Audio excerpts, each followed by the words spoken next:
আমি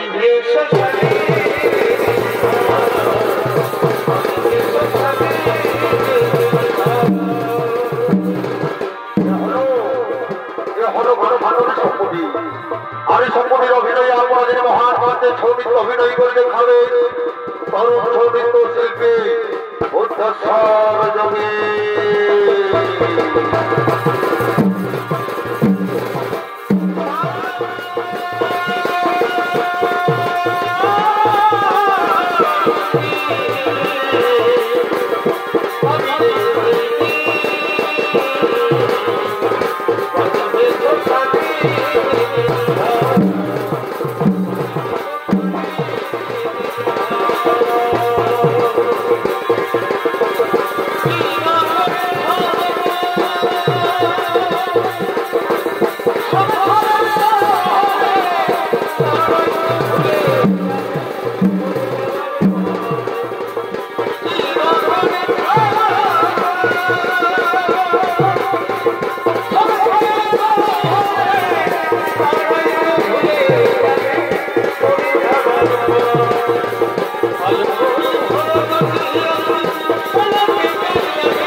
আমি তো দুর্যোধনের মামা, আমি তো তাদের হৈরম করছি। তাহলে আমি গুরু বংশের ধ্বংস চাইছি কেন? আমি গুরু বংশের বিনাশ চাইছি কেন? এই করুণ কাহিনী কি আপনারা শুনতে চান?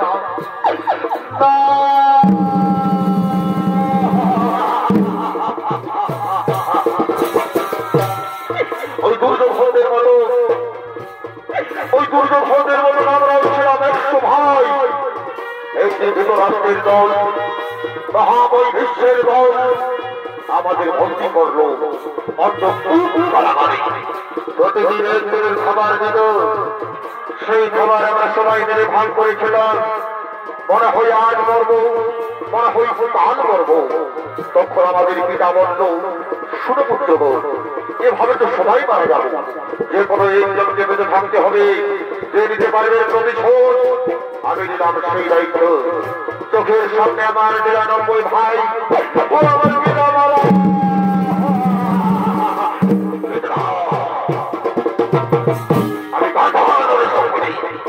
আমি মনে মনে চিন্তা করলাম, ধ্বংস করে বন্ধু বংশ, তাই তো পিতা ভক্তি দিয়ে তৈরি করলাম পাশা।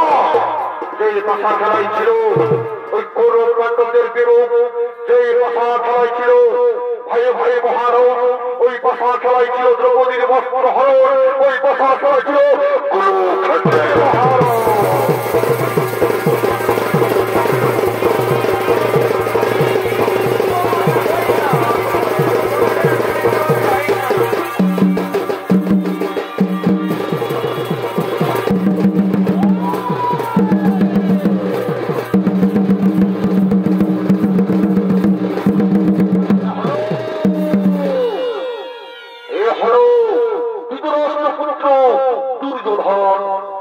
দুর্যোধনের অভিনয় আপনাদের মহান মাত্র ছড়িত অভিনয় করে দেখাবে তরুণ শিল্পী অঙ্কিত যোগী।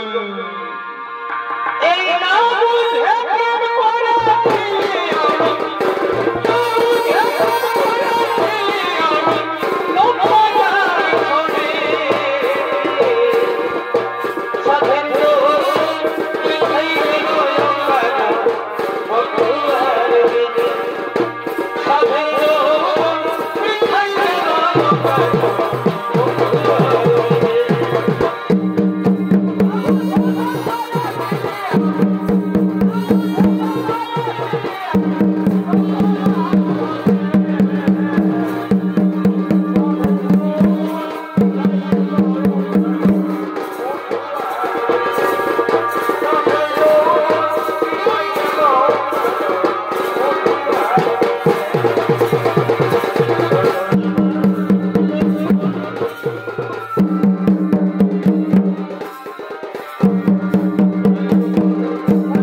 আজ আমি অসহায়, আজ আমি নিরুপায়। ওই কুরুক্ষেত্রের যুদ্ধে যাদের উপর আমি ভরসা করেছিলাম গুরুদেব দ্রোণাচার্য আজ দুষ্ট দুগুণের হাতে পরাজিত হয়ে গেল। তাহলে কে হবে আগামীকাল আমাদের সেনাপতি? দাদা, আমরা বলছিলাম কি আগামীকাল সেনাপতি হবে আমাদের ভাই ভাই মনে রেখো, ওই কুরুক্ষেত্রের যুদ্ধে যতক্ষণ ভারী অর্জুন থাকবে আমরা কিন্তু এই কুরুক্ষেত্রের যুদ্ধ লাভ করতে পারবো না। তাই আমি ঠিক করেছি আগামীকাল সেনাপতি হবে আমার কিন্তু আজ আমরা সকলকে ডাকি সেই অঙ্গরাজ কর্ণকে।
अच्छा अच्छा और बताता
আন্তর্জাতিক ঘাঁটি সম্পূর্ণ বাংলা বিহার ঝাড়খণ্ড রাজ্যের ইসলাম ধর্মজনপ্রিয় সুবিখ্যাত চলতি মৌসুমে সর্বশ্রেষ্ঠ ইউটিউবার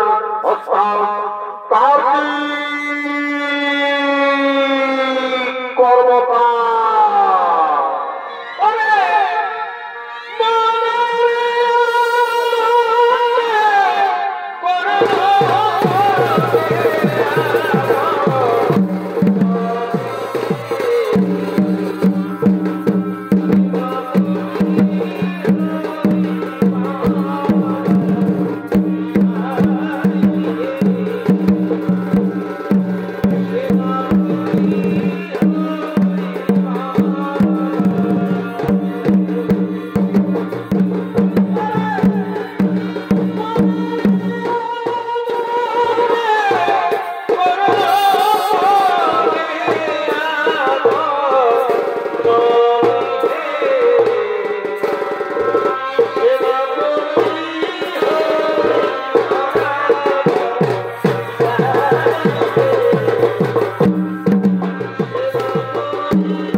কি জন্য আমায় দেখেছ তুমি জানো মিত্র?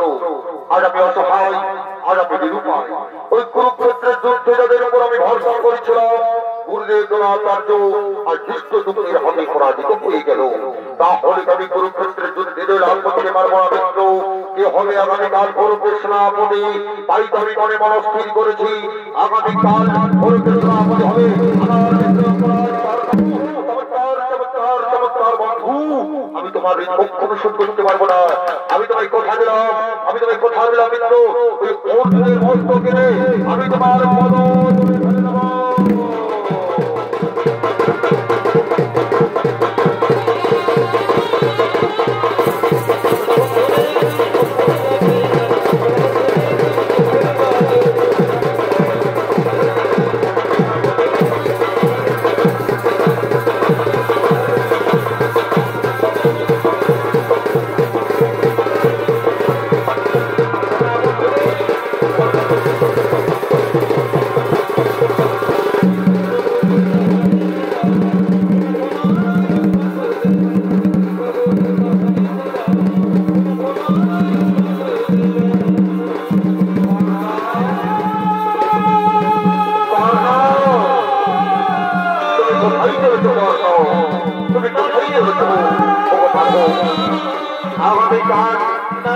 আমি গৌরবের সেনাপতি নিযুক্ত হয়েছি।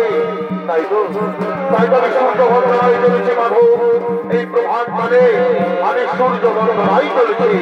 না না করো না, তুমি ধর্মের কাজ করো না কর্ণ। তুমি পাণ্ডব শিবিরে ফিরে এসো কর্ণ, তুমি পাণ্ডব শিবিরে ফিরে এসো। না মাধব না, আমি কিছুতেই পাণ্ডব শিবিরে ফিরে যেতে পারবো না মাধব। আপনি ফিরে যান, আপনি ফিরে যান।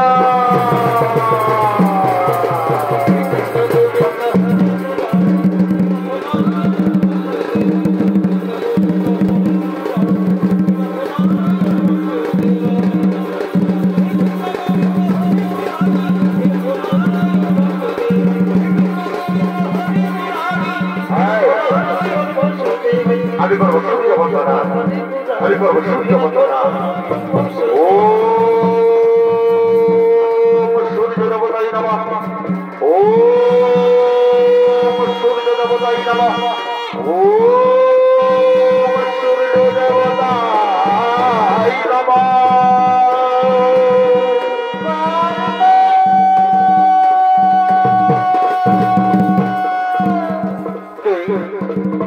আমায় কর্ণা কর্ণা বলে ডাকে, এ তো কোনো ভাগিনী কণ্ঠস্ব।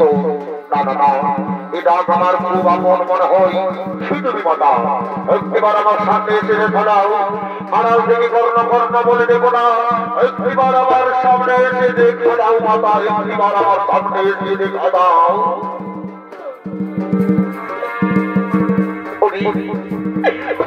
কর্ণ তুই কোথায় আছি বাবা? একবার আমায় দেখা দে না। হরি কর্ণ তুই একবার আমায় দেখা দে না।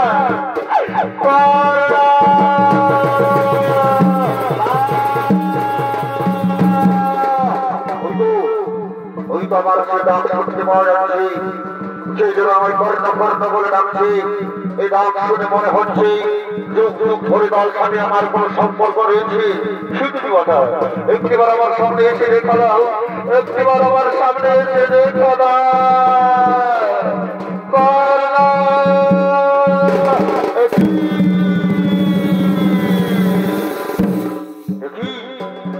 পাণ্ডব জননী কুন্তি, অর্জুন জননী কুন্তি, প্রণাম প্রণাম তব চরণে মাতা, শতকোটি প্রণাম।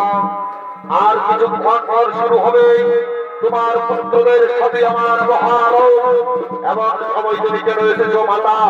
ওগো অর্জুন জননী কুন্তি, ওগো পাণ্ডব জননী কুন্তি, পরিণা পরিণা পুত্রিকা, তুই বারবার আমায় অর্জুন জননী বলে অপমান করিস না। তুই বারবার আমায় পাণ্ডব জননী বলে অপমান করিস না। মা অর্জুন জননী বলবো না তো কি বলবো মাতা? পাণ্ডব জননীকে পাণ্ডব জননী বলবো না তো কি বলবো? তুই কি জানিস সে তোর গর্ব ধারণে মাতা, সে তোর জানি মাতা, আমি জানি না মাতা, সে আমার গর্ভধারিণী, সে আমার জন্মদাত্রী মাতা। তবে আমি জানি ওই অধীরথ মোর পিতা, ওই রাধামোর মাতা।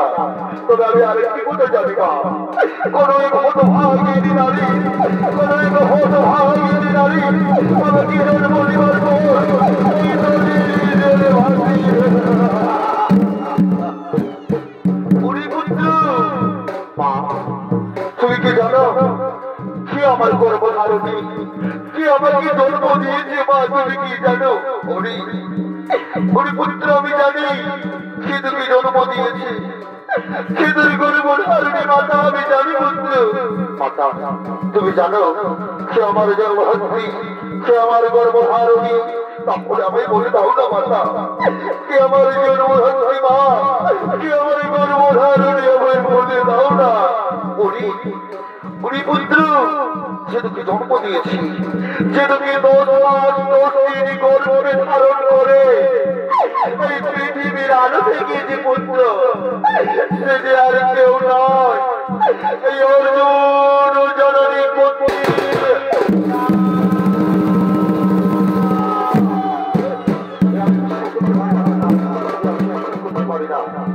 পুত্র, তুই বিশ্বাস কর, তোকে আমি জন্ম দিয়েছি, তুই যে আমার প্রথম সন্তান পুত্র, আমি যে তোকে গর্ভে ধারণ করেছি। মা, তুমি আমার মাতা, তুমি আমার গর্ভধারিণী মাতা। তাহলে আমি শুধু পুত্র নই, আমি ক্ষত্রিয়, আমি রাজপুত্র, আমি ক্ষত্রিয় মাতা, আমি শুধু পুত্র নই। শুধু পুত্র বলে কত লোক আমায় অপমান করেছে, শুধু পুত্র বলে কত লোক আমায় ঘৃণা করেছে। আমি ক্ষত্রিয়, আমি রাজপুত্র।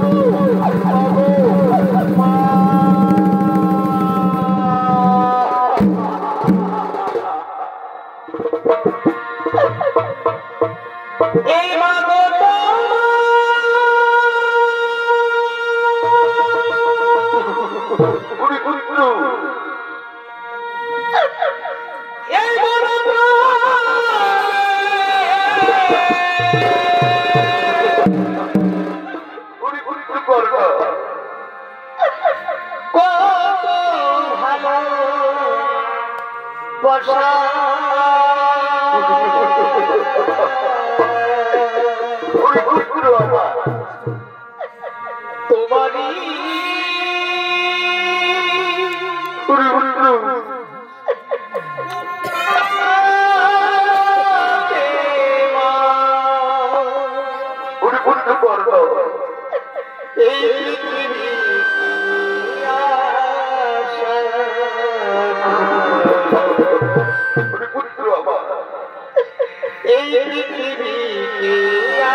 সমস্ত ছেলেরা যখন তার মায়ের কাছে মা মা বলে ছুটে যায়, তার মা তাকে কোলে তুলে দেয়, তাকে কত আদর করে। তুমি আমায় আদর করবে না মাতা? তুমি আমায় আদর করবে না? তুমি আমায় কাছে টেনে নেবে না? হরি পুত্র, আইসো না, আমার কাছে আইসো না। আইরে সোনা বুকেতে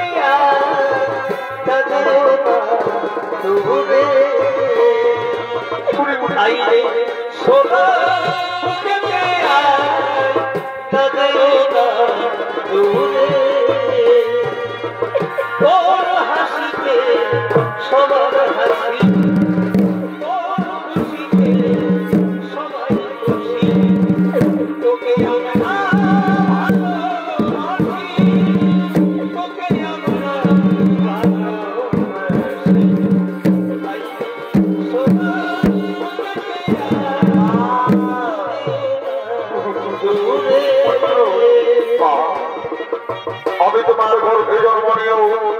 আমি তোমাকে চিনতে পারিনি মা।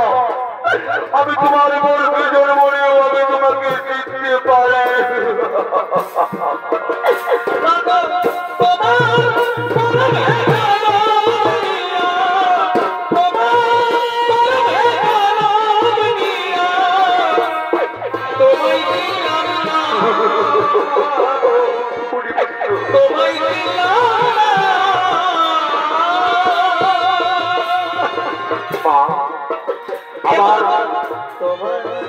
আমার যদি ভবসংসারে আমি মানব রূপে জন্ম নিতে পারি মা, তাহলে আমি বিধাতার কাছে ভিক্ষা চাইব।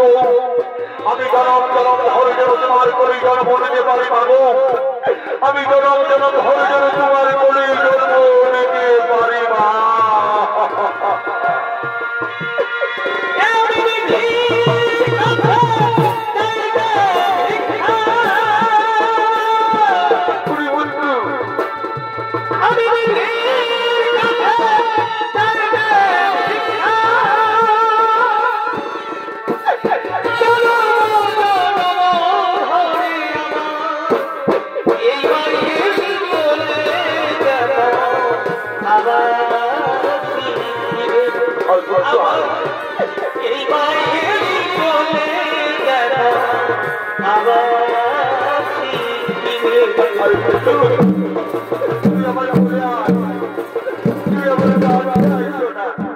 তুই আমার বুকে আয়।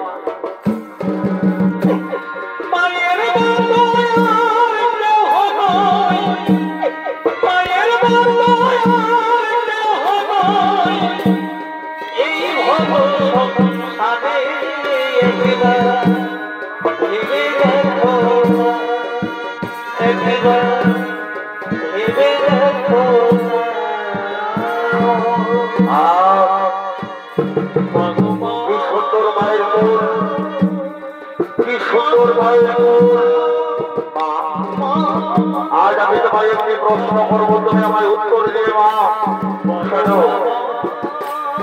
তুমি আমাকে তোমার মায়া মমতা স্নেহ থেকে দূর করে রেখেছিলে মাতা। কেন তুমি আমাকে আমার পবিত্র ভাইয়ের ভালোবাসা থেকে দূর করে রেখেছিলে? কেন তুমি আমাকে তোমার ভাই স্নেহ থেকে এতকাল আমাকে দূর সরিয়ে রেখেছিলে মাতা? আমার উত্তর দিতে পারবে মাতা? আমার উত্তর দাও করি তাহলে তুই শুনতে চাস আমি কেন তোকে এতকাল দূরে সরিয়ে রেখেছিলাম? আমি কেন তোকে মায়ের ভালোবাসা দিতে পারিনি? তুই বিশ্বাস কর, সবাই যখন তোকে শুধু পুত্র বলে অপমান করত, আমার দুঃখে বন্টনায় মুখটা ফেটে দিত, তবু আমি তোকে বলতে পারতাম না শুধু পুত্র নয়, আমার পুত্রও ওই হস্তিনাপুরের দরবারে অস্ত্র পরীক্ষার দিনে সবাই যখন তোকে শুধু পুত্র বলে অপমান করেছিল, আমি বলতে পারিনি না শুধু পুত্র নয়, আমার সন্তান ক্ষত্রিয় বংশের সন্তান। আমি তোকে আমার মাতৃস্নেহ থেকে দূর করে রেখেছিলাম, কারণ জানতে চাও তাহলে শুন। আমি তোকে যখন গর্ভে ধারণ করেছিলাম, আমি তোকে যখন পৃথিবীর আলো দেখিয়েছিলাম, আমি যে কুমারী ছিলাম,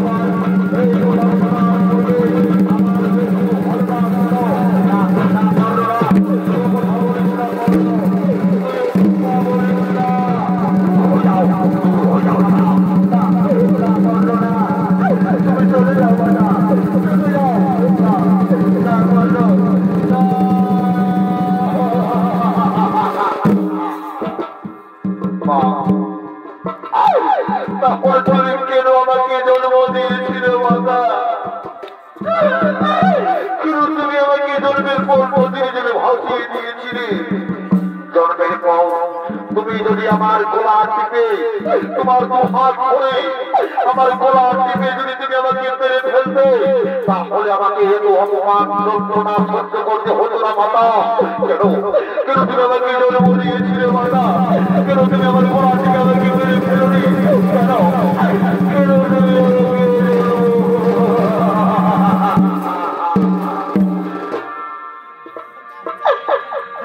এই জমি বাবা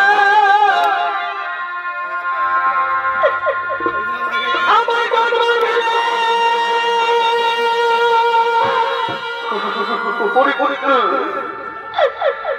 আমার জন্ম দিলে নাম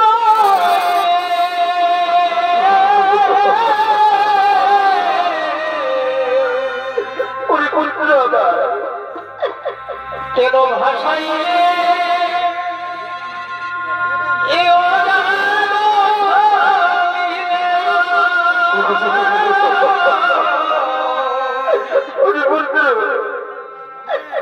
কেন ভাষাই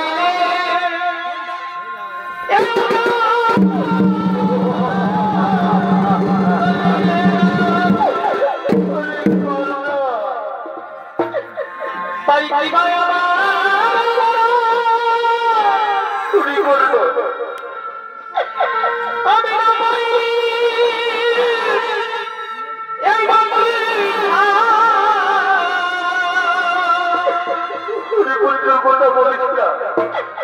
কেন তুমি কেন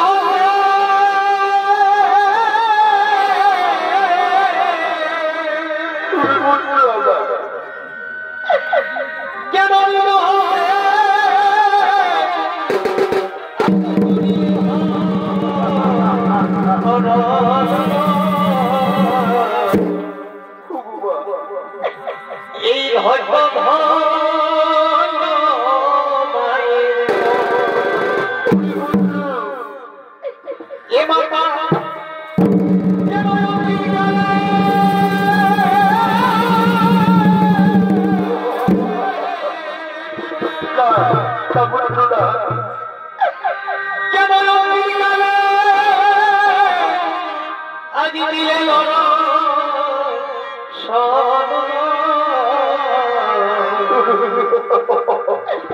এই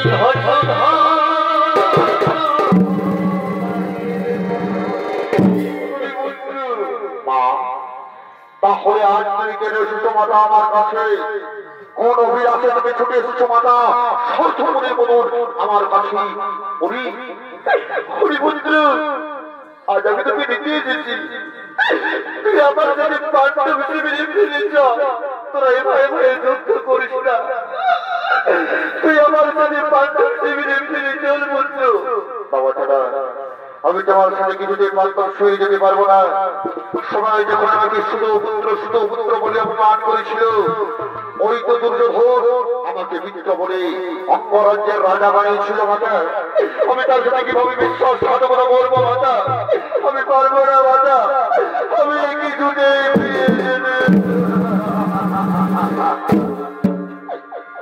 ওরে মায়ের বাবা খুশি হচ্ছে যাবো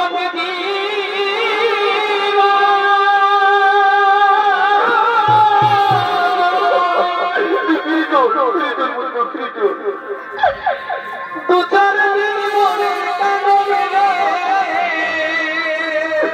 তুই পাঁচটার শরীরে ফিরে চল বন্ধু। এই ঘরের পরিবারে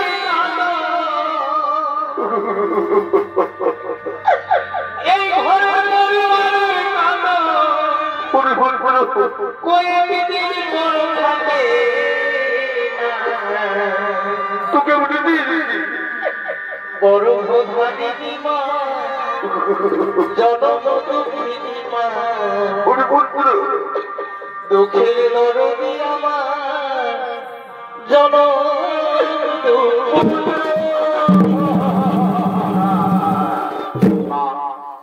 আমি তোমার কথা দিলাম মাথা পৃথিবীতে তোমার পাঁচটা জল বলে যাবে তুমি পাঁচটা জনই থাকবে, তুমি কোনদিন ষষ্ঠ জনই হবে না মাতা। ওই তুমি কথা দিলাম ওই কুরুক্ষেত্রের যুদ্ধে আমি আমার চার ভাইকে হত্যা করবো না। হ্যাঁ ওই অর্জুন থাকবে না হই আমি থাকবো মাতা। আমি ওই কথা দিলাম, তুমি ফিরে যাও মাতা, আমি তো ওই কথা দিলাম মাতা।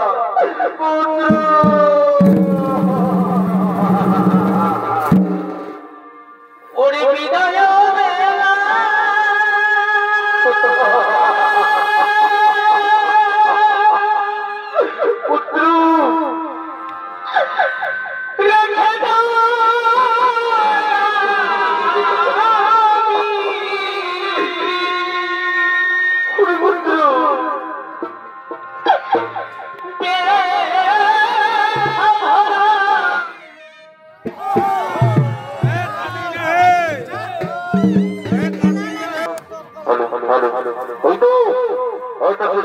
শোনা পাচ্ছি হয়তো সে তাদের পার বেজে গেছে, হয়ে গেছে।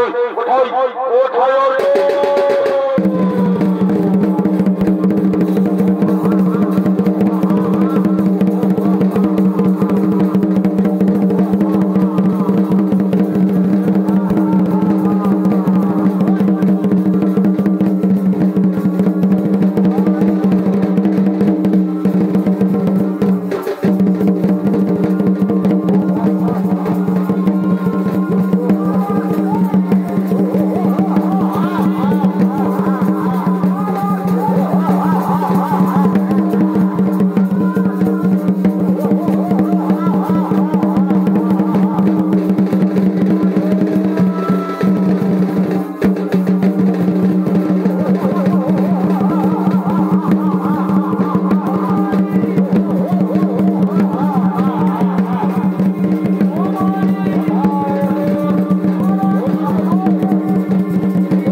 আমি তো আমার গর্ভধার জন্মধাত্রী মাতাকে কথা দিয়েছি আমি আমার চার ভাইকে হত্যা করবো না।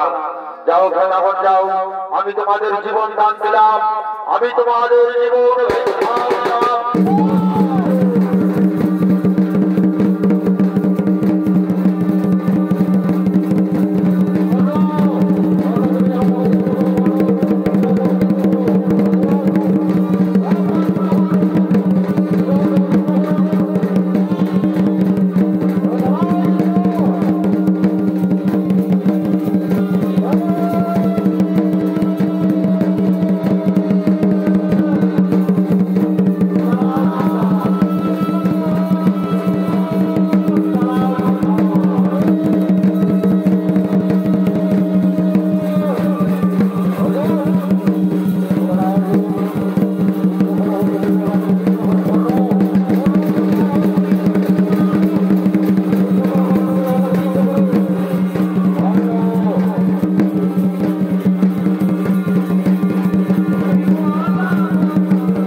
বিপদী হঠাৎ থেমে গেল কেন? দেখি আমার রথের চাকা তো মাটির গর্তে পড়ে রয়েছে। অর্জুন, অর্জুন, নামাও অর্জুন, আমি তোমার সঙ্গে কিছুক্ষণ করে রথ করবো। দেখছো না অর্জুন, আমার রথের চাকা মাটির গর্তে পড়ে রয়েছে। এই রথের চাকা আগে আমি মাটি থেকে তুলবো, তারপর আমি তোমার সাথে রথ করবো। অর্জুন, তুমি দাঁড়িয়ে দেখছো কি অর্জুন? এই তো সুবর্ণ সুযোগ, তুমি কর্ণকে হত্যা করো। না মারো, এটা অধর্ম, এটা যে অধর্ম। অর্জুন, আজ তুমি করছো, তোমার নেই অর্জুন।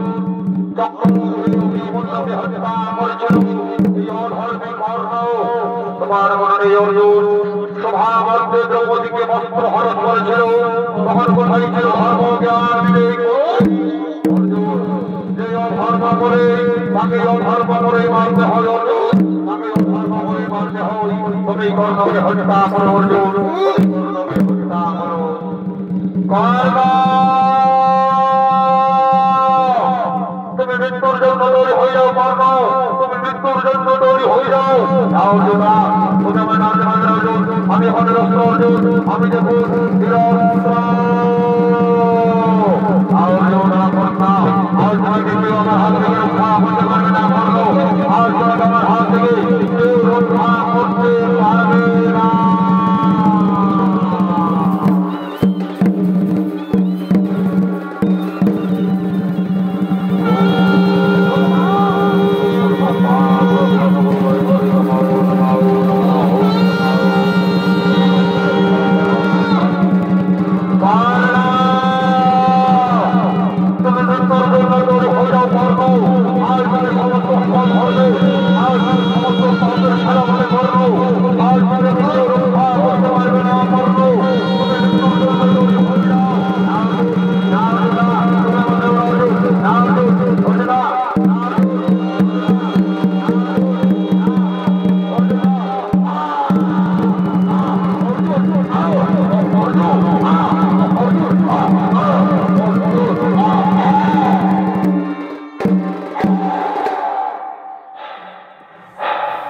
আজ কুরুক্ষেত্রের যুদ্ধে কৌরব সেনাপতি অঙ্গরাজ গর্গ সব দেহ পড়ে গেল মাটিতে।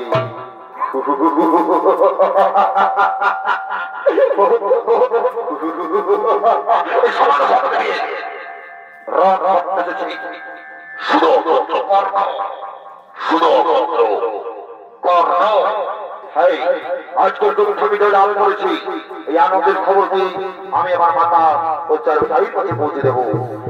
মাতা,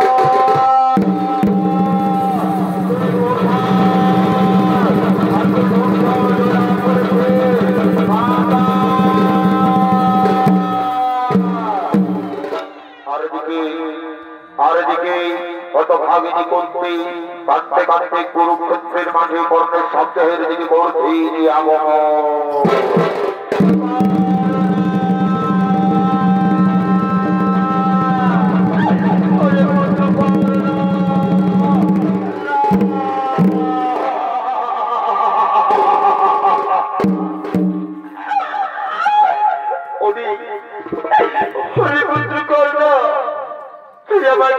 ছেড়ে দিতে পারিস না, একটিবার তুই আমার মামা বলে ডাক্তারি কর না।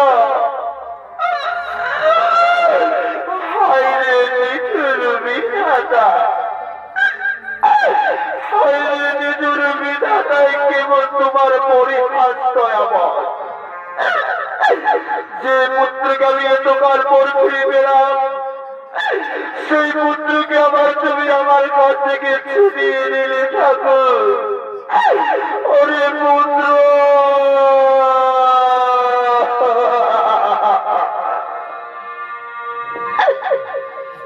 ও ধীরে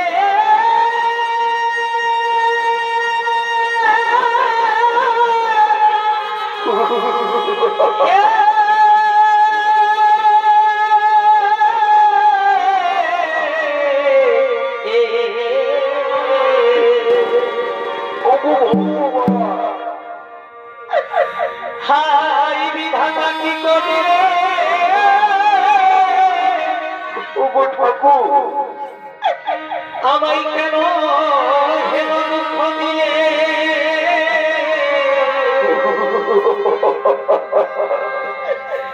এই বড় দিলে কেন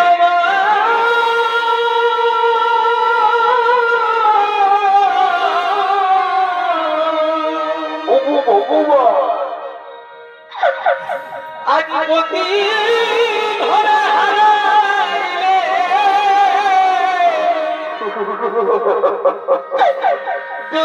যদি পুত্র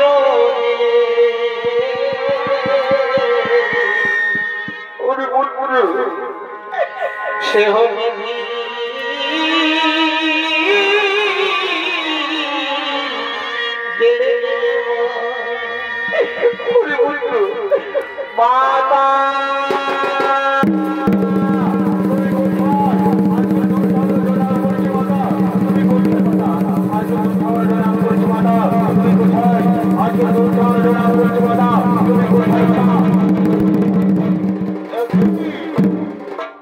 মাতা সমাজের ছিল শত্রু ওই সুতো পুত্র কর্ণ তার সন্দেহের উপর তুমি অধরি নয়নের জল ফেলছো কেন মাতা অধরি নয়নের জল ফেলছো কেন হরে না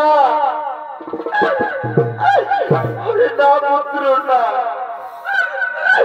যাকে তোরা চিরকাল শত্রু বলে মনে করেছিস যাকে তোরা শুধু পুত্র বলে জেনে এসেছিস সে যে শুধু পুত্র নয় সে হল তোদের জ্যেষ্ঠ ভাতা আমার জ্যেষ্ঠ সন্তান অঙ্গরাজ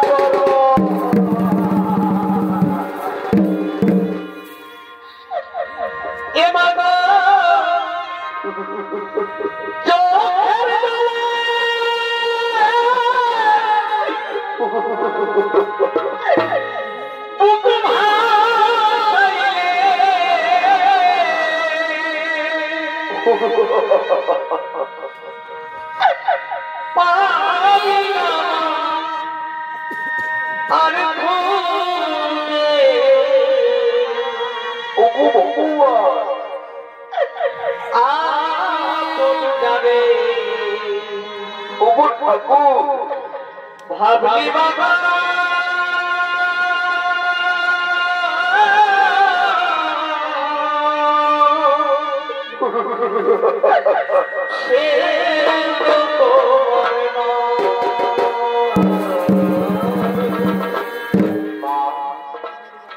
এত বড় সত্য কথা তুমি আমাদের মাঝে গোপন করে রেখেছিলে তুমি যদি আগে বলতে তাহলে আমরা এই কুরুক্ষেত্রে যুদ্ধই করতাম না শরীর তখন ইন্দ্রমস্ত আমি ধর্ম যুধিষ্ঠির বলছি মাথায় আমি যদি সবাই ধর্মের পথে চলে থাকি আজ আমি পুত্র হই তোমাকে অভিশাপ দিলাম এই পৃথিবীর নারী জাতি কোনদিন তাদের গোপন কথা গোপন করে রাখতে পারবে না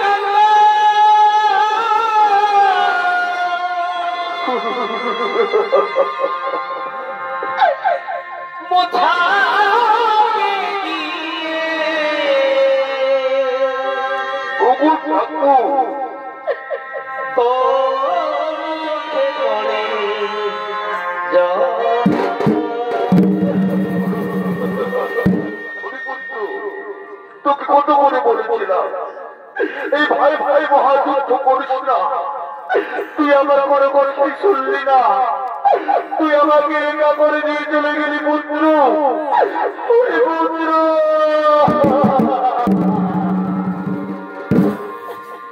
ওরে ভুল করে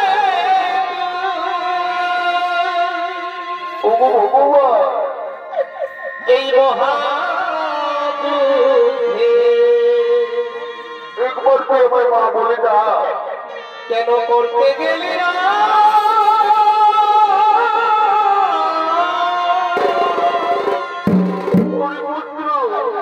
কেন ভাই ভাই করলি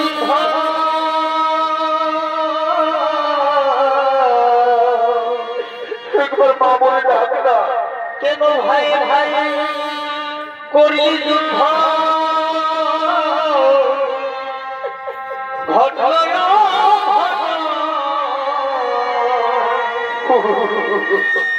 ওরে ভুল করে এই মহাযুদ্ধে কেন করতে গেলি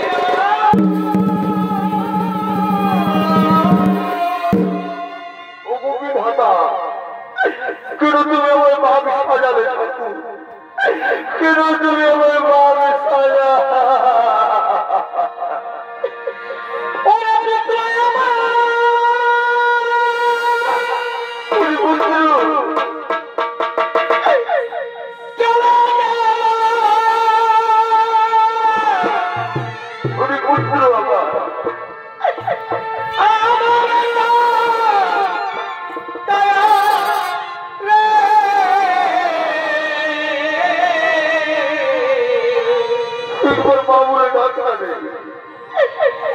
এই বিধে আমার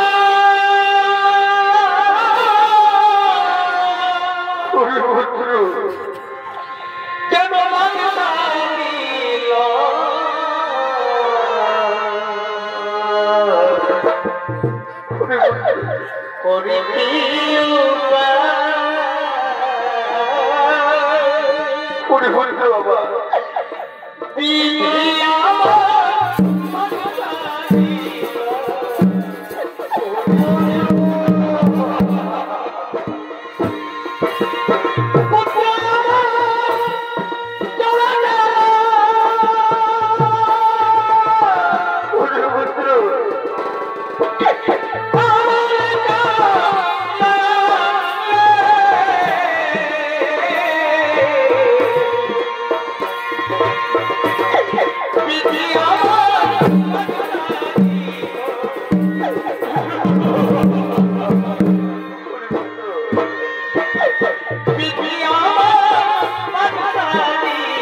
আমাদের শব্দ হতাবে আমরা সোপান ভাবে দিয়ে যাবো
আপনার জন্য আমার বিশ্ব খেলা আমি যখন তোমাকে বিশ্বরূপ দর্শন করেছিলাম আমি তো বলেছিলাম এই যুক্তি অনেক আমার স্বজনদের হারাতে হবে এই অপরাধ কর্ম হল তোমার প্রিয় স্বজন অর্জুন বস্ত্র যেমন পুরানো হয়ে গেলে তবে তাহা করে নবীন বস্ত্র ধারণ করতে হয় তেমনি বিধাতার লেখানিও দিয়ে পরিহার কোনদিন খতম করে যায় না অর্জুন কোনদিন খতম করে যায় না তাই তো অর্জুন আমরা আর বিলম্ব করবো না তাড়াতাড়ি আমরা সমান ভাবে যাবো এবং এই পুরানো অস্ত্র ত্যাগ করে আমরা নবীন অস্ত্র ধারণ করবো অর্জুন নবীন অস্ত্র ধারণ করবো চলো